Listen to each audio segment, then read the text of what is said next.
Ayan guys, meron tayong dumating na incubator ay ayaw umilaw, tsaka hindi na walang power, tsaka wala na, hindi na umiinit, hindi wala na, patay na yung kanyang temperature.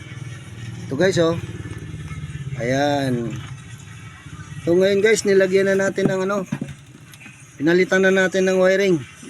Ayan pinalitan na natin ng wiring. Ayan, ito yung wiring niya dati guys. Ayan. Kasi ito palang wire na ito ay nag-expire pala ito. Ay parang yung parang abo ang gitna pag tumigas. Ayan guys, ayan. May expired pala ito. Ayan kita ko sa inyo. Ayan ayan. Yung wala na. Ayan wire niya, tingnan mo, parang abo. Malutong na siya guys pag inano mo. Yan napuputol Nalusaw. Yan napuputol siya. Kaya expired na itong wire na ito. Kaya magpapalit tayo ng bago. Ito na yung bago nating kinabit na palitan ko na ito. Ayan. Ito ay 100% copper ang ating kinabit na wire. Ito habang buhay ka na nito. Wala ka nang wala nang palitan ng wire ito kasi malakas ang mataas ang ng copper. 100% copper. Ito yan guys Ayan. Kanyang kaya yung ito yung receptacle.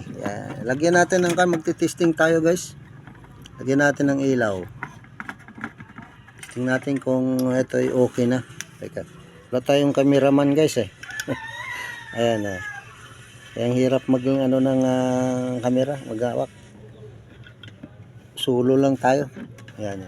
Ganyan lang natin. I-testing natin guys. I-plug natin, plug.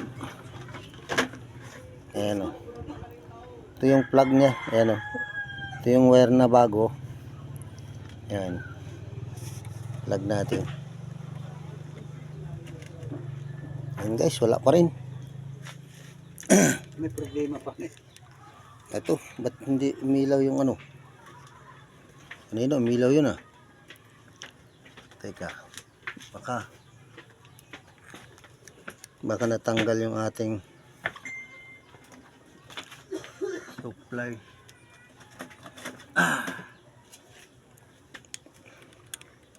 Okay. Ba't wala? Ayan guys, yun. Ilaw na. Tanggal pala yung lumaluwag. Hindi na natin pa nahigpitan. Ayan, okay na.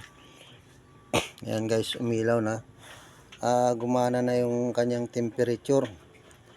26.7. Ayan. Yan ang kanyang heater guys. Ito yung temperature nya. Ayan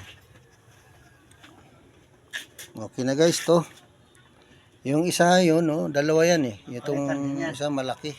Yung magre-rewiring din yun guys. Palitan natin din ng wire yun kasi ganun din yung mangyayari. Parehas lang ang problema nilang dalawa. Shortage pa yung isa.